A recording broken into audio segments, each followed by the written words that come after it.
राधे कृष्णा दोस्तों। माँ बाप के कर्मों का फल कौन भोगता है। आप सभी ने यह अक्सर सुना ही होगा कि मनुष्य को उसके अच्छे बुरे कर्मों का फल भोगना ही पड़ता है। लेकिन आज के इस वीडियो में हम जानेंगे कि अच्छे और बुरे कर्मों का फल पुत्र को भोगना पड़ता है।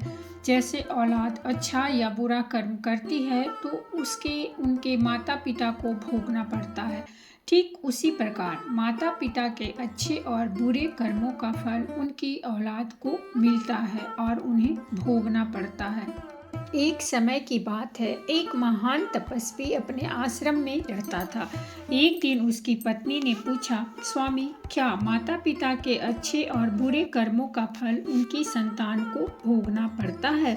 तभी महात्मा ने कहा, हे देवी, माता पिता के अच्छे और बुरे कर्मों का फल उसकी संतान को अवश्य ही भोगना पड़ता है। आज मैं आपको एक प्राचीन कथा सुनाता हूँ, जिसे सुनने के बाद आपको पता चल जाएगा कि कैसे माता पिता के अच्छे और बुरे कर्मों का फल उनकी औलाद को मिलता है और उन्हें भोगना पड़ता है। फिर महात्मा कथा को सुनाना प्रारंभ करते हैं और कहते हैं, हे देवी, प्राचीन समय की बात है। एक गांव में एक गरीब आदमी रहता था। वह बहुत ही गरीब था। किसी तरह से मेहनत मजदूरी करके वह अपने परिवार का पालन पोषण करता था। उसे मजदूरी में दिन भर काम करने के बाद 50 रुपये मिलते थे। उसमें से वह 25 रुपये रोजाना दान करता था और बाकी 25 रुपये में अपने परिवार का पालन पोषण करता था। इस प्रकार कुछ समय बीतने के बाद उसके घर में एक लड़के का जन्म हुआ। उस गरीब आदमी के परिवार में अब कुल 3 सदस्य हो गए, दोनों पति पत्नी और एक लड़का। अब धीरे धीरे उनके पालन पोषण में उस आदमी को समस्या होने लगी, क्योंकि इधर दिन प्रतिदिन महंगाई बढ़ती जा रही थी। फिर महात्मा ने कहा, हे देवी, एक दिन की बात है। उस आदमी के लड़के ने अपने पिता से पूछा, पिताजी, आप रोजाना 50 रुपये कमाते हैं, जिसमें से आप रोज 25 रुपये दान कर देते हैं। 25 रुपये में हम अपना गुजारा कैसे कर पाएंगे। उस आदमी को चुपचाप देखकर उसकी पत्नी ने कहा, बेटा, ऐसी कोई बात नहीं है। तुम्हारे पिताजी रोज 50 रुपये कमाते हैं और 25 रुपये दान कर देते हैं। यह तुम्हारे लिए ही दान करते हैं, दूसरों के लिए नहीं। लेकिन वह लड़का इस बात को नहीं समझ पाया, क्योंकि वह लड़का बहुत ही छोटा था। महात्मा ने कहा, हे देवी, इसी तरह ऐसे कुछ समय बीतता गया और उस गरीब आदमी का लड़का धीरे धीरे बड़ा होने लगा और उस लड़के की उम्र 7 वर्ष की हो गई। इधर एक दिन वह आदमी काम करके शाम के समय वापस घर लौट रहा था। तभी रास्ते में एक काला भैंस आया और आकर उस गरीब आदमी को मारने लगा। उस भैंस के मारने की वजह से उस आदमी की वहीं पर मृत्यु हो गई। जब उस आदमी की पत्नी और उसके लड़के को पिता की मृत्यु का पता चला तो उनको बड़ा दुख हुआ। फिर एक दिन उस गरीब आदमी के लड़के ने अपनी माँ से पूछा, माँ, हमारे पिताजी कहाँ चले गए हैं। उस गरीब आदमी की पत्नी ने कहा, बेटा, तुम्हारे पिताजी हम सब को छोड़कर यमपुरी में यमराज के पास चले गए हैं। तब बेटे ने कहा, जब पिताजी थे तो रोजाना 50 रुपये कमाते थे और 25 रुपये की बचत करते थे। हमारा पालन पोषण उसी 25 रुपये में करते थे और बाकी के 25 रुपये वह दान करते थे। अब हमारा पालन पोषण कैसे होगा, कैसे हमारा पेट भरेगा। फिर माँ ने अपने बेटे से कहा, बेटा, जिस घर में गरीबी होती है उसका कोई सहायक नहीं होता है, उससे सभी दूर भागने लगते हैं, सिवाय भगवान के, क्योंकि वह गरीबों के सहायक होते हैं। फिर बेटे ने अपनी माँ से कहा, माँ, ऐसा मत सोचो, मैं यमराज के पास जाऊंगा और अपने पिताजी को वापस लेकर आऊंगा।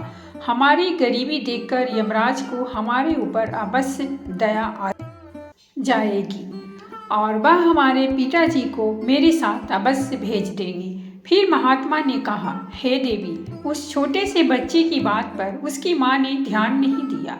एक दिन की बात है, उस गरीब आदमी कि पत्नी अपने लड़के को घर पर अकेला छोड़कर गांव में काम करने के लिए चली गई और उधर जो उसका लड़का था उसने मन में सोचा कि मैं यमराज के पास जाता हूँ और अपने पिताजी को लेकर आता हूँ। ऐसा सोचकर वह लड़का अपने पिताजी को लाने के लिए अपने घर से चल देता है। उस लड़के को चलते चलते काफ़ी समय बीत गया। फिर उसे थकान का अनुभव हुआ और वह एक बहुत ही विशाल आम के पेड़ को देखकर उसकी छाया में जा कर के बैठ गया। तभी उस आम के पेड़ से आवाज़ आई, बेटा तुम कौन हो और कहाँ जा रहे हो? मेरी छाया में आज तक तुम्हारे जैसा कोमल बालक नहीं आया है। फिर उस लड़के ने कहा, मैं एक गरीब आदमी का बेटा हूँ और अपने पिताजी को लाने के लिए यमराज के पास जा रहा हूँ।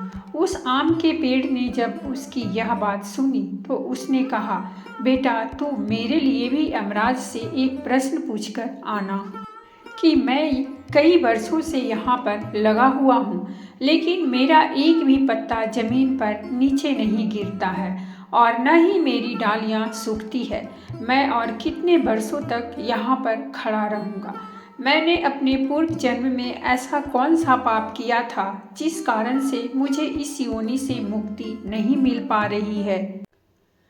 इसका कौन सा कारण है? तब उस लड़के ने कहा, ठीक है, मैं यमराज से तुम्हारा यह प्रश्न जरूर पूछ कर आऊँगा। महात्मा ने कहा, हे देवी। इतना कहकर वह लड़का वहाँ से आगे जाता है। चलते चलते रास्ते में उसे एक इच्छाधारी सर्प मिला। उस सर्प को देखकर वह लड़का डर के मारे कांपने लगा। वह वहाँ से भागने ही वाला था। तभी वह सर्प मनुष्य की आवाज़ में बोलने लगा, बेटा तुम मुझसे डरो मत, मुझे इतना बताओ कि तुम कौन हो और कहाँ जा रहे हो। वह लड़का उस सर्प के पास गया और हाथ जोड़कर कहने लगा, हे नागराज, मैं गरीब आदमी का बेटा हूँ और मैं यमराज के पास अपने पिताजी को लाने के लिए जा रहा हूँ। उस सर्प ने कहा, बेटा तुम यमराज से मेरा एक प्रश्न पूछ कर आना। मैं कई वर्षों से यहाँ पर पड़ा हुआ हूँ, मुझसे अब चला भी नहीं जाता। मेरे शरीर में इतनी भी जान नहीं है कि मैं थोड़ा सा भी चल सकूं। मैंने अपने पूर्व जन्म में ऐसा कौन सा पाप किया था जिस कारण से मुझे इस योनि से मुक्ति नहीं मिल पा रही है? इसका कौन सा कारण है? तब उस लड़के ने कहा, ठीक है, मैं यमराज से तुम्हारा यह प्रश्न जरूर पूछ कर आऊँगा। महात्मा ने कहा, हे देवी। इतना कहकर वह लड़का आगे चलने लगा। फिर चलते चलते रास्ते में उसे एक किसान मिला। किसान ने कहा, बेटा तुम कौन हो, कहाँ जा रहे हो? देखने में तो तुम बड़े ही सुकुमार और कोमल लग रहे हो। फिर उस लड़के ने कहा, मैं एक गरीब आदमी का बेटा हूँ और मैं यमराज के पास अपने पिताजी को लाने के लिए जा रहा हूँ। उस किसान ने कहा, तुम यमराज से मेरा एक प्रश्न पूछ कर आना, क्योंकि मैं चलते हुए राहगीरों की प्यास बुझाने के लिए कई सालों से यहाँ पर एक बावड़ी खुदवा रहा हूँ, लेकिन इसमें पानी अभी तक नहीं निकला है। मैंने अपने पूर्व जन्म में ऐसा कौन सा पाप किया था जिस कारण से इस बावड़ी में अभी तक पानी नहीं निकल रहा है?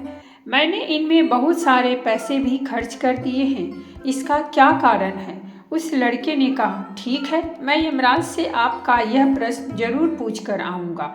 महात्मा ने कहा, हे देवी। इतना कहकर वह लड़का वहाँ से आगे की ओर चलने लगा।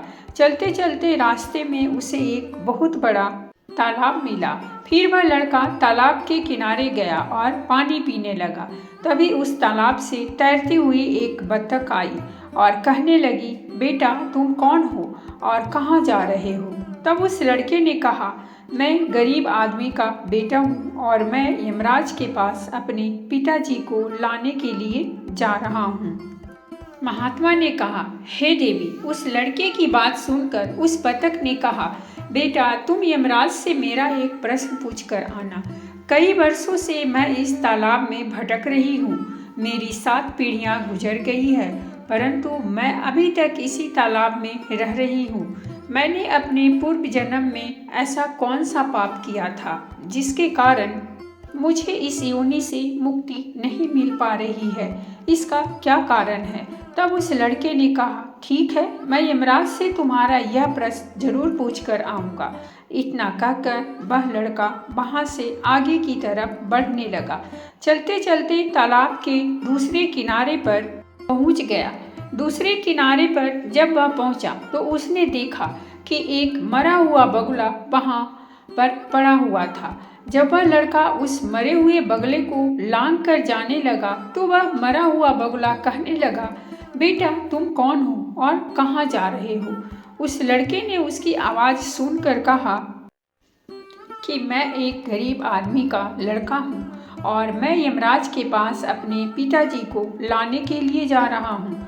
उस बगुले ने कहा कि तुम यमराज से मेरा एक प्रश्न पूछ कर आना कि मेरा शरीर कई वर्षों से इस तालाब के किनारे पर ही पड़ा हुआ है।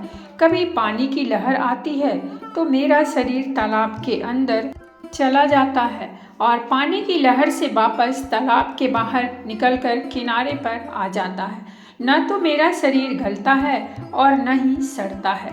इतने सालों से जैसे का तैसा ही है। मैंने अपने पूर्व जन्म में ऐसा कौन सा पाप किया था जिसके कारण मुझे इस शरीर से मुक्ति नहीं मिल पा रही है? इसका क्या कारण है? उस लड़के ने कहा, ठीक है, मैं यमराज से तुम्हारा यह प्रश्न जरूर पूछ कर आऊँगा। महात्मा ने कहा, हे देवी। इतना कहकर वह लड़का वहाँ से चलने लगा और वहाँ से चलते चलते यमपुरी में पहुँच गया।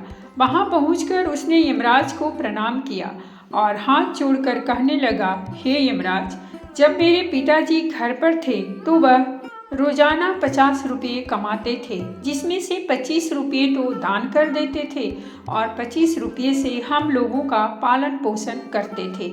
लेकिन अब मेरे पिताजी घर पर नहीं हैं तो मैं और मेरी माँ भूखे मर रहे हैं। आप उन्हें जल्दी से मेरे साथ हमारे घर भेज दीजिए। महात्मा ने कहा, हे देवी। फिर यमराज ने उस लड़के की बात सुनकर कहा, तुम्हारे पिताजी को घर पर भेज दूंगा, पहले तुम यहाँ पर बैठो। यमराज ने उस लड़के को अपने पास बैठाया और उसको भोजन कराया। भोजन कराने के बाद पूछा कि तुम्हें और क्या चाहिए। फिर उस लड़के को रास्ते में जो जो लोग मिले थे उनके प्रश्न उसने यमराज से पूछे। यमराज ने उन सभी प्रश्नों का उत्तर दिया और कहा, बेटा तुम जाते समय उन सबको उनके उत्तर बताते जाओ। उसके बाद तुम अपने घर पर जाओ। तुम्हारी माँ तुम्हारा इंतजार कर रही है। तुम्हारे पिताजी तुम्हारे घर पहुँच जाएंगे। फिर वह लड़का यमराज को प्रणाम करके वहाँ से वापस अपने घर के लिए चलने लगा। चलते चलते रास्ते में सबसे पहले उसे वही मरा हुआ बगुला मिला जो तालाब के किनारे पर पड़ा हुआ था। उस लड़के को देखकर वह मरा हुआ बगुला कहने लगा, बेटा क्या तुमने मेरा प्रश्न यमराज से पूछा? लड़के ने कहा, हाँ। यमराज ने कहा कि तुम पहले बहुत बड़े विद्वान थे, परंतु तुमने किसी को भी अपना ज्ञान नहीं बताया। अब तुम मर गए हो, वह ज्ञान तुम्हारे अंदर ही अंदर खोल रहा है। जब तक तुम अपना ज्ञान किसी को नहीं बताओगे तब तक तुम्हारे आत्मा को शांति नहीं मिलेगी। महात्मा ने कहा, हे देवी। फिर उस मरे हुए बगुले ने कहा, बेटा अब ऐसी हालत में मेरे पास ज्ञान लेने के लिए कौन आएगा? तुम मेरा ज्ञान ले लो। फिर उसने उस लड़के को जितना भी उसके पास ज्ञान था वह सारा ज्ञान उस लड़के को दे दिया और ज्ञान देने के बाद तुरंत ही उसकी आत्मा को मोक्ष की प्राप्ति हो गई। वह लड़का आगे चल पड़ा। चलते चलते उसे वही बतख मिली। बतख ने कहा कि बेटा क्या तुमने यमराज से मेरा प्रश्न पूछा था? उस लड़के ने कहा कि हाँ, यमराज से मैंने तुम्हारा प्रश्न पूछा था। उन्होंने कहा कि तुम्हारे अंदर अमृत है। जब तक तुम उस अमृत को किसी को नहीं दोगी तब तक तुम ऐसे ही व्याकुल रहोगी। बतख ने कहा, बेटा अब मुझे कौन मिलेगा? तुम ही मेरा अमृत ले लो। फिर बतख ने अपना अमृत उस लड़के को दे दिया और अमृत देते ही उस बतख की आत्मा को मोक्ष की प्राप्ति हो गई। इसी तरह से वह लड़का वहाँ से आगे बढ़ने लगा। फिर चलते चलते रास्ते में उसे वही किसान मिला जो राहगीरों के लिए बावड़ी खुदवा रहा था। उस किसान ने जैसे ही उस लड़के को देखा तो बड़े प्रेम से हाथ जोड़कर कहने लगा, बेटा, क्या तुमने यमराज से मेरा प्रश्न पूछा था? उस लड़के ने कहा, हाँ, पूछा था। यमराज ने कहा कि आपके घर में एक जवान कन्या कुमारी बैठी हुई है। जब तक आप उस लड़की का ब्याह नहीं करोगे और कन्यादान नहीं करोगे, तब तक इस बावड़ी में पानी नहीं निकलेगा। पहले जो तुम्हारा कर्म है उसे पूरा करो। जो ईश्वर ने तुमको दायित्व सौंपा है उस पर ध्यान दो। पहले आप कन्यादान करो, उसके बाद उस बावड़ी को खुदवाना। फिर उस किसान ने कहा कि मैं अपनी लड़की के लिए लड़का कहाँ ढूंढने के लिए जाऊँ?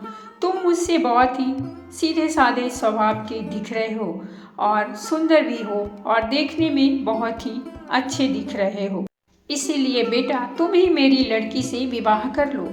महात्मा ने कहा, हे देवी। फिर उस किसान ने अपनी लड़की का विवाह उस लड़के के साथ कर दिया। फिर किसान ने अपनी लड़की को बहुत सारा धन देकर विदा कर दिया। फिर वह लड़का आगे चला। चलते चलते रास्ते में उसे वही इच्छाधारी सर्प मिला। उस सर्प ने कहा, बेटा, क्या तुमने यमराज से मेरा प्रश्न पूछा था?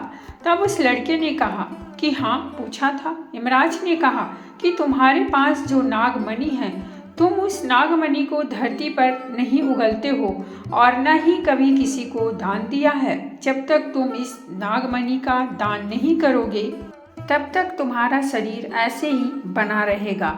फिर उस सर्प ने कहा कि बेटा, मैं यह नागमणि अब किसको दूं? इस नागमणि को तुम ही ले लो। फिर उस सर्प ने अपनी नागमणि को उस लड़के को दे दिया। नागमणि को देते ही उस सर्प की आत्मा को मोक्ष की प्राप्ति हो गई।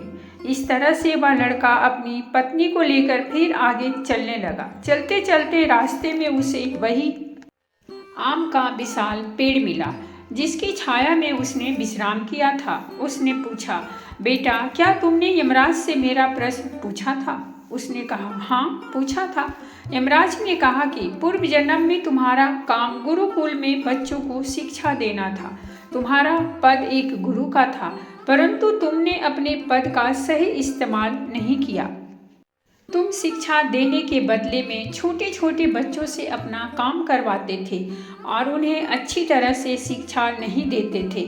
तुम पूर्व जन्म में बहुत बड़े विद्वान थे, परंतु तुमने उन बच्चों को शिक्षा नहीं दी। उन्हीं बच्चों के श्राप के कारण तुम हिल डुल नहीं सकते। तुम्हारे अंदर जो ज्ञान भरा हुआ है उसे किसी को दे दो, इसके बाद तुम्हें मोक्ष की प्राप्ति हो जाएगी। महात्मा ने कहा, देवी उस लड़के की बात सुनकर उस आम के पेड़ ने कहा, मैं यह ज्ञान किसको दूं? तुम ही ले लो। फिर उस आम के पेड़ ने उस लड़के को अपना सारा ज्ञान दे दिया। जैसे ही उस आम के पेड़ ने उस लड़के को अपना ज्ञान दिया तो उसकी भी आत्मा को शांति मिल गई और वह उस पेड़ की योनि से मुक्त हो गया। वह लड़का अपनी पत्नी के साथ चलते चलते अपने घर पहुंच गया। जब वह लड़का अपने घर पर पहुंचा तो उस लड़के की माँ उसको देखकर बड़ी खुश हुई और कहने लगी, बेटा, तुम कहाँ पर चले गए थे और यह लड़की तुम्हारे साथ में कौन है? उस लड़के ने जो भी उसके साथ घटनाएं घटी थी वह सब कुछ अपनी माँ को बता दी। महात्मा ने कहा, हे देवी, अब उस लड़के को ज्ञान हो चुका था कि उसके पिताजी वापस नहीं आ सकते हैं। अब उनकी मुक्ति हो चुकी है। उसके पिताजी ने जो दान धर्म किया था उसका फल उस लड़के को यमराज ने दे दिया। इस प्रकार से महात्मा ने अपनी पत्नी को बताया कि माता पिता के अच्छे और बुरे कर्मों का फल उनकी औलाद को कैसे प्राप्त होती है और पूर्व जन्म के कर्मों का फल व्यक्ति को कैसे मिलता है और उसके माता पिता द्वारा किए गए पाप और पुण्य कर्म भी उसके बच्चों को कैसे मिलते हैं। तो दोस्तों, ये थी हमारी आज की कहानी और अगर कहानी अच्छी लगी हो तो प्लीज़ हमारे चैनल को सब्सक्राइब कीजिए, वीडियो को लाइक और शेयर जरूर कीजिए। कहानी सुनने के लिए बहुत बहुत धन्यवाद। मिलते हैं हम एक नई कहानी के साथ।